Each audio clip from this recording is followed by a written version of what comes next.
Welcome to the expansion of consciousness. I'm your host, Jason Medlock, and today we have a wonderful, wonderful guest.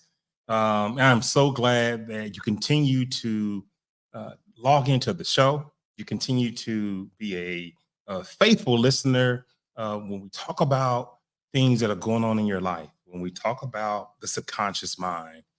We spend time with psychic mediums and people who are in contact with beings that are on another plane.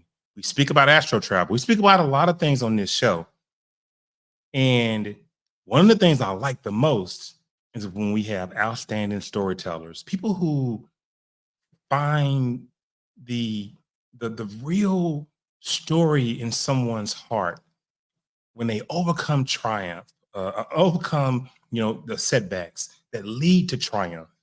And today we have Pat Wetzel. Pat's a storyteller with a deep-seated curiosity about resilience. And she joins the expansion of consciousness today to share her insights from her journeys and her stories she's collected that fascinates a number of her listeners and her viewers with a life rich in experience of overcoming personal adversities.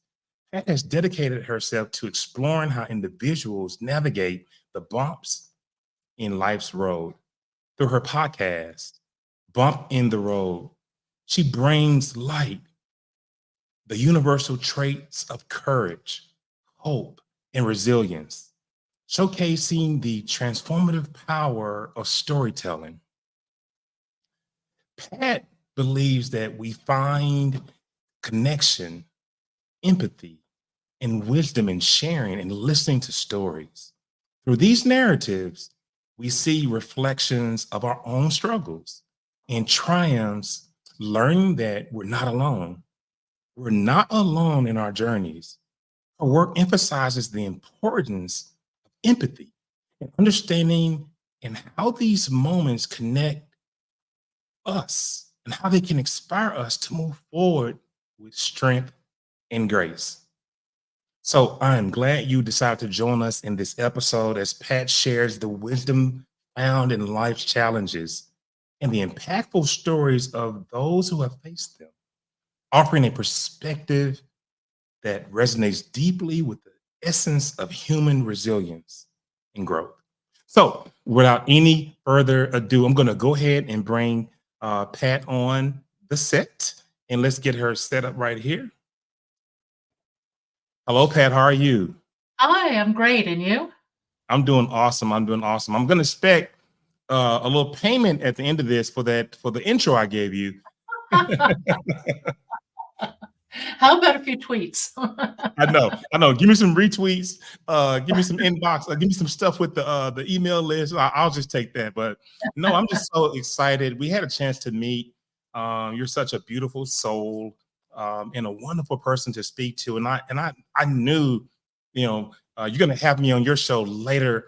Well, it's going to be in May, but I knew that I wanted you to come on, and I'm so glad you decided to come on and share with my audience. Well, thank you for the invite. I'm really happy to be here. Absolutely. And let's just start it off, Pat, with your journey from significant health challenges to finding a profound sense of freedom and adventure in someone deeply, and it's so inspiring. Like, could you share what initially drew you to the sport of soaring and how it transformed your perception of reality? Yeah, that's an interesting part of my life, actually.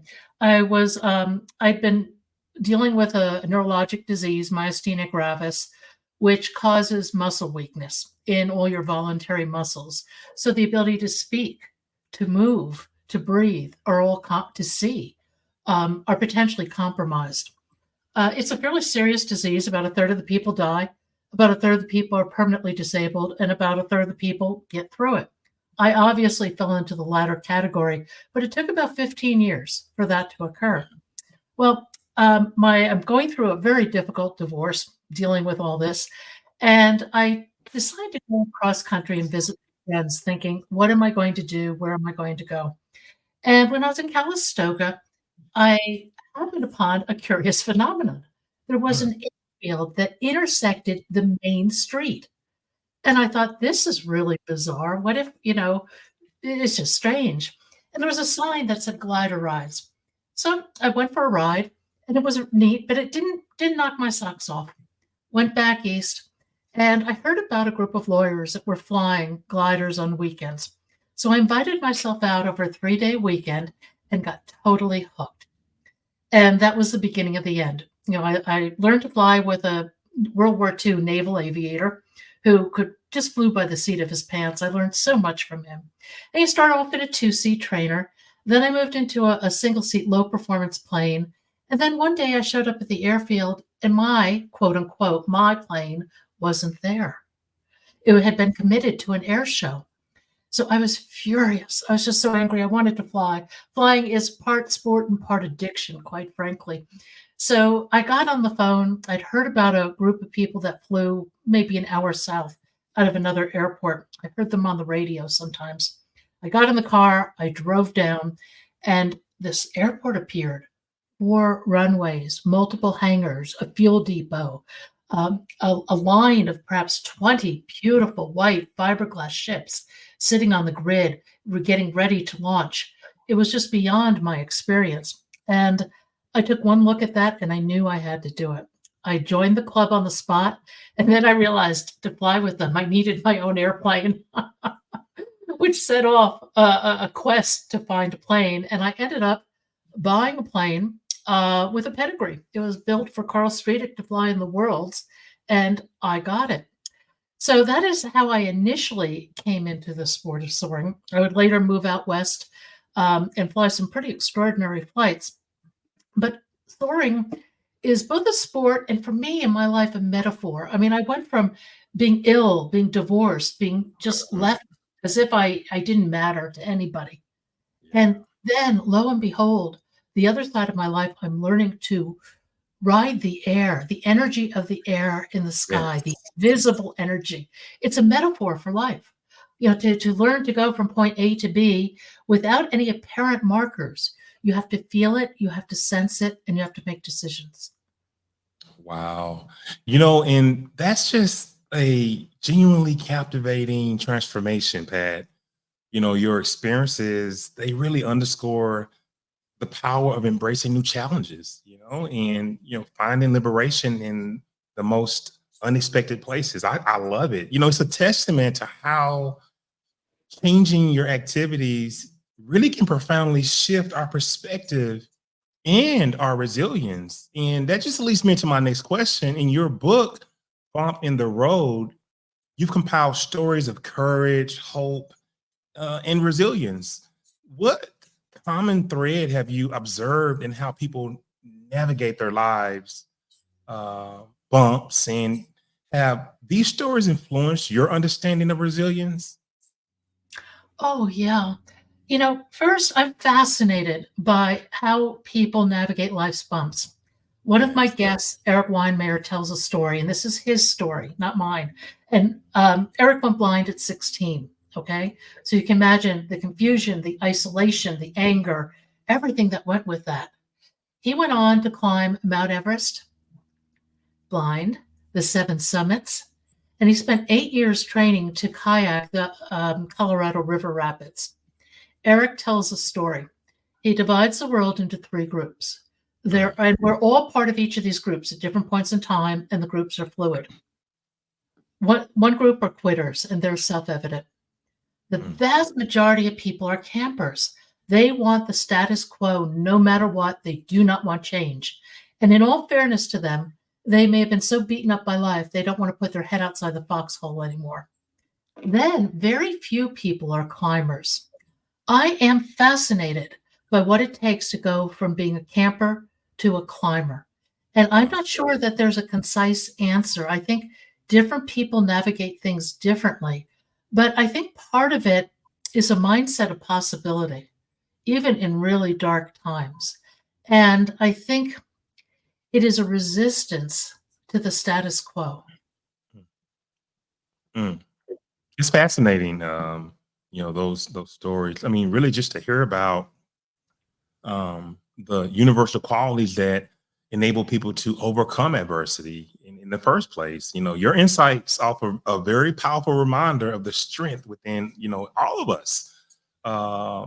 We have to face these bumps and with courage and with hope. By sharing and reflecting on a lot of stories that people have, it seems to offer solace and sort of a roadmap to resilience, in my opinion. I mean, also you have a podcast and a book series where you share stories of overcoming challenges, and seems to be a journey in understanding sort of this human resilience and transformation. How do you believe uh, the storytelling impacts, our abilities to cope with and grow from life's challenges? I think we have to grow from our challenges. And it's not always easy. It can be really difficult. And it's not as if life pivots at a point in time. To evolve through most of these challenges may take years. It doesn't necessarily happen quickly. But I think one of the things that I come away with, one of my personal mantras, is I always ask myself, what can I learn? Yes. And I think if you have that learning mindset, challenges will still appear, but they will have greater depth and resonance for how you conduct the rest of your life.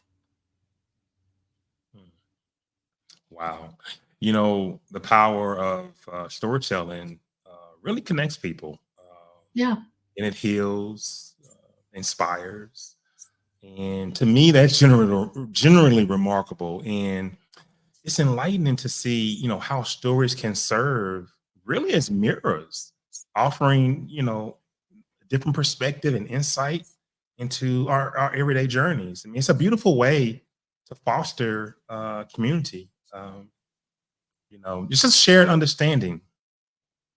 Yeah. I was telling you before we came on air, there was a note on my YouTube channel today. Yes.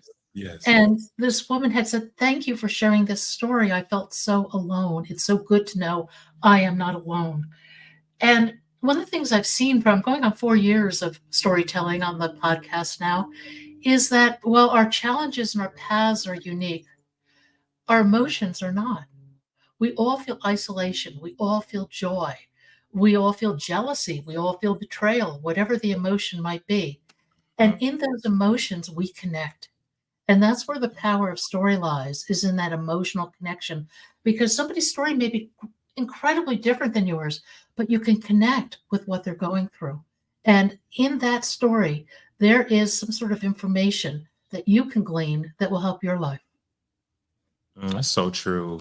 And Pat, throughout your experiences with health issues, uh, personal losses, and ultimately, the profound personal growth, have you, you know, maybe have your perceptions of identity and purpose, have they evolved in your opinion?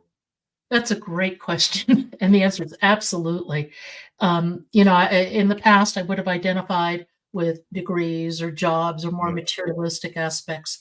And now, if you were to ask me to describe myself, I would look at characteristics. I would hope I would be um, kind, generous, forgiving. I would describe myself along those terms. I had an interesting interview with somebody on my podcast who had been a surgeon, and I think she's been out of that realm of her life for 6 to 10 years now. Cancer, several rounds of cancer meant that she could no longer function as a surgeon. And yet she still identifies with that identity of being a surgeon. And I can understand it given all the work that goes into it. But there are times in life where we have to let go of our identities. And that's really hard to do because there isn't something standing there to replace it. You have to think hard and reconstruct yourself, if you will. And it's never easy. mm. But Pat, your journey, when you think about it, through really such profound changes, and really evolving your identity and purpose. That's incredibly moving to me, and it speaks volumes about the human capacity for adaptation and and growth, even facing whatever challenges that may be in your way. And it's powerful, and it's a reminder that we are not defined by our circumstances, typically by our response to the circumstance. And I just think that you know when we can respond in a positive way or in a way that doesn't hurt us internally, we're winning right there. I think part of it too is learning to be present. Hmm. When you have intense presence, you have command over yourself and what you're doing. There's almost like a gap in time opens up that you inhabit, where there's a pause between whatever's coming at you and how you choose to respond. And in that pause, you have choice. I always tell the story about my neighbor from hell. I'd been meditating for a few years at this point. Meditation's been magic for me. But my neighbor from hell's sprinkler system broke and flooded the crawl space underneath my house. So I go over and I leave a note on the door. A little while later, he shows up. Now, I've never met him. We've lived next door for years, but we've just never actually met. So I open the door and he's there with a buddy of his and he starts screaming at me. I'm like, whoa, you flooded my house. And he's just screaming and screaming. So I just got really still. Right. And I just let all that energy flow by me. And the stiller I got, the angrier I got. And the angrier I got, the more his friend looked at him like, are you crazy? Right. And finally, he calmed down and I said, let's get some information. And I had to go through this iteration several times before he would actually be civil. But the thing that was so interesting for me about that encounter was that I had the presence to be still and not react. And when I did react, I chose my reaction very consciously. And I think that that's an incredible power that we all have within us. Incredible power indeed. And it's almost like dealing with stress. You're an athlete or you're a high performing business professional, dealing with anxiety, and you can recognize the anxiety, but it's how you choose to react to it, which makes all the difference. And reacting to people who are clearly are not in a good place can really make all the difference in the way you react to it. Not that you don't need to feel these emotions, but how you categorize these anxiety triggers or this highly charged individual. How do you internalize it and then put it in the proper place and respond accordingly? So I totally agree. Pat, you talk about the transformative power of the present, piggybacking on what you said a minute ago, Mhm. of the present moment and changing perceptions to change one's life. Could you offer some practical advice or techniques you found that have been effective in embracing this mindset? Yeah. First, meditation. I've had a meditation practice for about 15 years now, and that has been life changing, absolutely life changing. And meditation does not have to be sitting cross legged on a cushion in an exotic locale. I mean, you might find meditation walking, you might find it in sound. There are a lot of ways to find meditation, and I think everybody can find something that suits them. Mhm. Um, I also think that I think meditation helps with presence because your mind stills. When Yes. your Yeah. mind stills, you can start to watch your thoughts. When you can watch your thoughts, you can start to choose your thoughts. And that's truly profound. I think presence is something that we all have to practice. I know I practice it. And when I feel I'm get drifting away, I pull myself back in and will make it a point during the day to focus on being present because it's in the present that we create everything. And in the present, there's no past or future. I see it as an expansion of time, if you will. I can remember landing my plane one day and it was on a grass strip and I'm coming down over the trees and there's wind and everything else. And I'm coming down, down, down. And I finally, and I have 50 feet of wingspan to deal with, foot and a half off the ground. I can't make any mistakes. But I'm settling down into the ground effect, and everything was moving so slowly because I was so present that I could Yes. almost feel the individual blades of grass tickle the belly. It Yes. was just extraordinary. And I think that through flying, through soaring, I've had many moments of intense present moment awareness, which have then translated into the rest of my life. And in another, and also to add on to it, I don't want to say another, but to add on to it, mindfulness plays a big role in that. Just being aware of things that are around you. And you mentioned meditation. And I'm a transcendental meditator. Me too. And yeah, TM. You are too. So Yeah. TM is awesome. Awesome when you're first starting. Obviously, you know this, but for the audience, when you're first starting TM, you can hear the waves of water, the ocean, and then as you continue this level of transcending, then maybe you hear the little bubble noises in the ocean. Then when you can reach full transcendence, then you hear the peace, which allows you to, at that point, just be. In the book, be here now. Just be. And Pat, I totally resonate with you.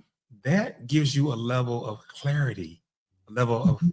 focus in your everyday life. The more you practice whatever type of meditation people like, or people want to go with, and what you've said is invaluable advice, Pat. It really emphasizes the present moment of the fluidity of perception and how it can be transformed, uh, into navigating one's life. Um, Well, and those insights. Mhm, I'm sorry. Go ahead. no. The thing I just wanted to add to what you're saying, and that is that I think that the reason why meditation is so powerful is it's experiential. You Yeah. experience this peace, and that experience becomes part of you. So all of a sudden, road rage, you can choose not to react. It may not even bother you. Carrying that peace within you is a game changer in how you approach life. Transformative tools, that you can use navigating the unpredictability of your life. It's just those are just practical insights that provide, guiding light, for anybody who's seeking to become more empowered. And my book is called Empowered by Consciousness. So to become more empowered and just live a meaningful life, recognizing all the setbacks, so let's talk about the book and all the stories that you've written, in the book. Can you talk about, some of the stories that really, really, you know, uh, made you say, "Wow, you overcame that." How beautiful. What are some of your favorite stories that you've, written about? Oh, they're all my favorites. I mean, Okay. no, seriously, but they all have different aspects to them. One I really like is Daryl Stinson. Daryl Hmm. Stinson was a black kid in school, and he was super smart. And he was in all the AP classes, and everyone loved him. He was just a great, personable young man. And he went out to go to the restroom one day. They had the little restroom passes. And there was a group of guys standing around and they were laughing. And he said, "What are you laughing at?" And they said, "We're laughing at you." And they were laughing at him because they perceived him as trying to fit into a white world. So Daryl went off on a tangent and he wanted to have street cred and he wanted to be accepted by this other peer group. And his life just cycled downwards. I mean, he got into drugs and all sorts of issues. It's a long story. Essentially, he hits rock bottom and he comes to realize that he has to find his own authenticity and his own identity, independent of anything outside of him. It's an incredible story of one man's really difficult search for who he was and who he is. And he's just a remarkable person. I can't say enough about him. God, favorite stories are something. I have two near death experience stories Let's with hear them. Yeah, okay. That's right. This is the channel for that. Okay. One is Yes. one is Mary Neal. Mary Neal was an orthopedic surgeon at USC, headed the spine service. She was kayaking in Chile with her husband, where she got caught under a waterfall and died. A series of events that were unbelievable occurred. Um, she came back and she spent a year trying to disprove her experience because she was a tangible surgeon. If she couldn't measure it or touch it, it didn't exist. And Mhm. at the end of the year, she realized she could not disprove her near death experience. And she said, and this sticks with me, so her words really stick with me. She says, I went from hope to trust. Talk about a shift in spiritual paradigm and Yeah. life paradigm. It's just huge. Um, oh, there are so many stories. Sarah Dransfield is charming. She's a young English girl who had got osteosarcoma, a very dangerous, fast-growing cancer in her leg. She had to have her leg amputated, and she was 16 years old. She missed a year of school. You can imagine what a 16-year-old goes through with something like this. Well, Sarah, I love this, went on to meet the Queen. She went on to be on the cover of Vogue Italy, and she's doing extraordinary things with her life, including giving back to other kids with cancer. It's just a story that you listen to this, and it's amazing, just amazing what people can do. And just a peek on the other side of it from some of the training that I received with quantum healing hypnosis and from the world renowned Dolores Cannon, bless her heart, she's passed away. These stories are sometimes given to her while she's regressing a patient in using past life regression techniques. So the near death experience story, she's regressed people before that have gone through that. And she's asking them as the patient is in this state, inducement, do you see the body? Yes, it's right there and it's not moving, but I'm outside of the body and I can see it. And she'll say, well, how do you feel about seeing your body there? Well, I think they'll make me come back. But for now, I'm loving the love that I'm receiving. This is the higher self, so to speak, or the spirit speaking through the subject that Dolores is regressing about what they are seeing actually while the body is in distress or while the body is no longer, no longer in a living condition. And these spirits are actually, they're just like us. I mean, well, we're just like them. They are knowledgeable. They are intelligent. They can actually, see the body. And for me, when I hear the story about how she spent the entire year trying to quantify this experience because she was a Mhm. left brainer, and we work with the left brainers. Left brainers are very, very, uh, you know, meticulous, and they want to know the correct calculations. They want to know the steps, the process. Where right brainers are creative, and they tend to use the pictures and the memories in the brain. So I've had an out of body experience that was not induced by a dead, but it was induced by me. And I write about this in my book, Empowered by Consciousness, Astral Projection.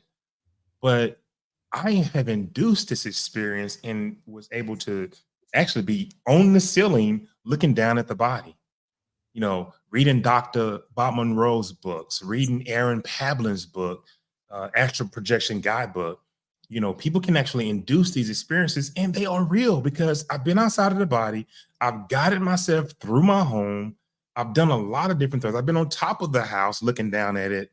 And I'm not the only person. This young lady isn't the only person that's had an OBE, out of body experience. There are thousands of people who have given their account, and they're also doctors, medical doctors, just like this young lady, that have had out of body experiences, near death experiences, and have written books on it. So she is not alone, and it is an incredible feeling to go through and to experience. Well, and I think our Western society tends to disencourage just talking about these things. Many people who go through near-death experiences won't even talk about it for a decade because they're afraid people will think they're crazy or they won't fit in. And yet their entire life paradigm has changed. I mean, talk about identity issues. It's a very difficult place to be, or it can be. And I think that as you go into other societies, they're much more open about this. David McGinley, who's in my book, he's an interfaith spiritual counselor in a cancer hospital up in Halifax.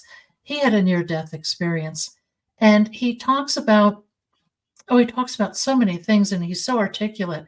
But one of the things certainly he comes back with is that we are aware of so little of the world.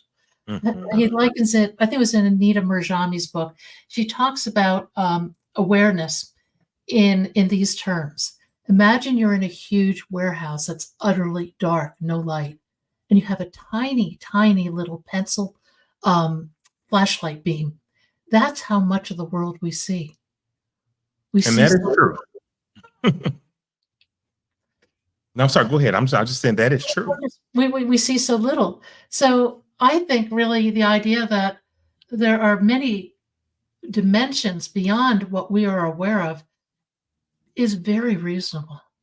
I remember when my father died, I was about 1,000 miles away, and my ex-husband was several hundred miles away. We were married at that point. I woke up about 2 o'clock in the morning out of a deep sleep, and I had this overwhelming sense of love, unlike anything I've ever experienced. And I went back to sleep. The next day, I found out that's when my father died, and the exact same thing happened to my ex-husband several hundred miles away at the exact same time. And that is amazing, and we, like you said, the Western culture, we don't totally understand death. Eastern cultures, they embrace death as life. They believe, oh, now you're living now. Everything starts from within ourselves. To experience your life means to start to focus on everything within. And Marishi talks about that, focusing on within, and then learning scientific remote viewing and learning how to use that skill. Meditation has allowed me to become a very good remote viewer. And when you remote view, you're literally moving your conscience to the location that you're remote viewing. And they have even the CIA was using this program, Project Stargate. They were using this program. I write about that also. They call them psychic warfare. And they were using psychics to move their conscience to view different documents, view different planets. But that just really, the statement you made a minute ago about you start to, when you start to hear stuff like that and you start to experience it, you're just like, okay, now what are we really? I mean, we know that we're in these human bodies, but with that kind of ability, you start to question this entire paradigm that we're living in, this entire 3D construct that we're living in. So just absolutely amazing. We could go on and on. I question this construct all the time, and I wonder what else is out there. Do we have time for a quick story? Yes, absolutely. Okay. Because this was something that really was very profound for me. I was flying one day over Tahoe, 15 meters of big white fiberglass flexing wing. And at the end of the wing is a winglet about this big. Okay. And I turn, and that winglet balances on a bubble of air. Now below me, this beautiful aquamarine blue water. Above me, beautiful sky, sun streaming through the canopy. And I balance on that bubble of air, and the plane rises thousands of feet through the sky. At that moment, everything was one. The energy of the sun, the sky, the air, the beautiful scenery below. And it was as if I entered another dimension. I have no sense of time or how long it lasted, but it was a different dimension than what we're living in. And I carry that with me, and I am endlessly seeking to get back to that dimension. Wow. And they call those, I believe they call those time slips. And when you slip in and out of the current state, the current dimension, and you experience another dimension, and to be able to feel like everything is one Oh, means that you are total in your oneness. energy body. Yeah. Yes, yes, indeed. Wow. So tell us about you, your website. Give the audience your website and some of the wonderful things you have going on. Let the audience know how they can find you. The best place to start is the website, bumpintheroad.us. We're on all major podcast platforms. We're starting out on YouTube and going to audio visual shortly. We had just been audio for a while. The book is on Amazon, Bump in the Road, 15 Stories of Courage, Hope, and Resilience.